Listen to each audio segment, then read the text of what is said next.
kumpul mainan, kumpul kenangan. Hari ni kita nak tambah koleksi kad Pokemon kita. Jadi kita pergi ke kedai yang menjual trading card game.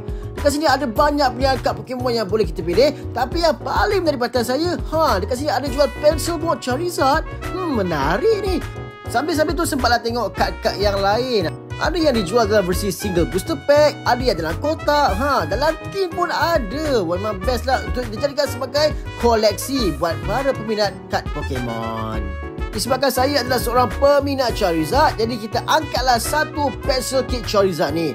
Dalam ni ada 2 booster packs. Jom tengok booster pack apa yang ada dalam pencil case ini. Okey, inilah kita punya bahagian packaging. Memang cantik. Kat depan tu memang dah jelas nampak Charizard. Wow. Okey, macam saya katakan tadi, dalam ni ada 2 booster pack. Okey, untuk packaging dia memang cantik. Ada logo Pokemon dan kat belakang ni ada sedikit penerangan tentang produk ini. The Pokemon TCG Back to School Pencil Case. Kalau bawa pencil case pergi sekolah, confirm anda akan nampak sangat-sangat bergaya. Okey, finishing dia memang cantik ya. Dia ada shiny-shiny sikit. Dah macam trading card dah.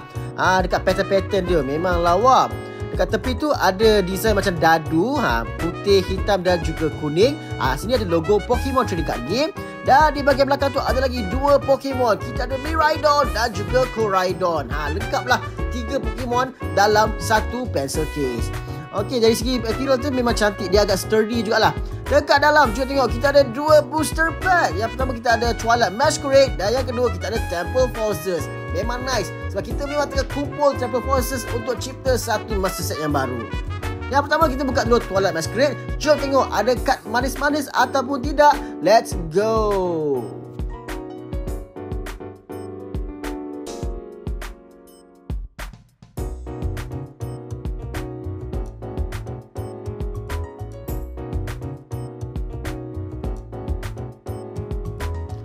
Sekarang jom tengok kad apa yang ada di pack yang pertama. Okey, kita pusing.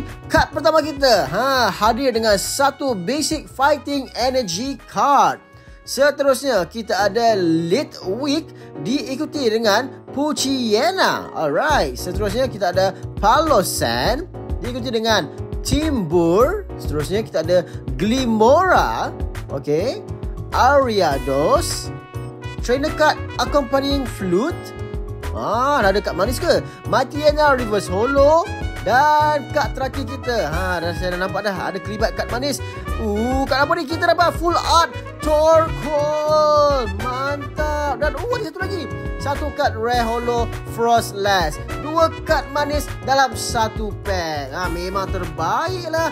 Okey, dah selesai pack pertama. Kita buka pula pack yang kedua, Temple Forces. Jom tengok, ada tak kad manis dalam Temple Forces ni? Ya atau tidak?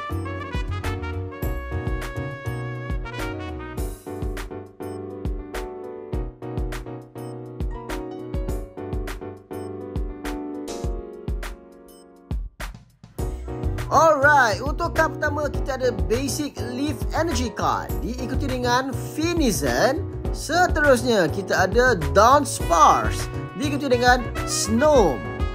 Seterusnya kita ada Pikachu, nice, dengan Rapska. Seterusnya kita ada Aryan Jugglis. Belakang kita ada Full Metal Lab Trainer Card. Dan nampak kita punya Reverse Holo Card. Kita ada Vikavolt. Dan seterusnya kita ada Roaring Moon Rare Holo, Reverse Holo dan juga Dunsparce Rare Holo. Nice.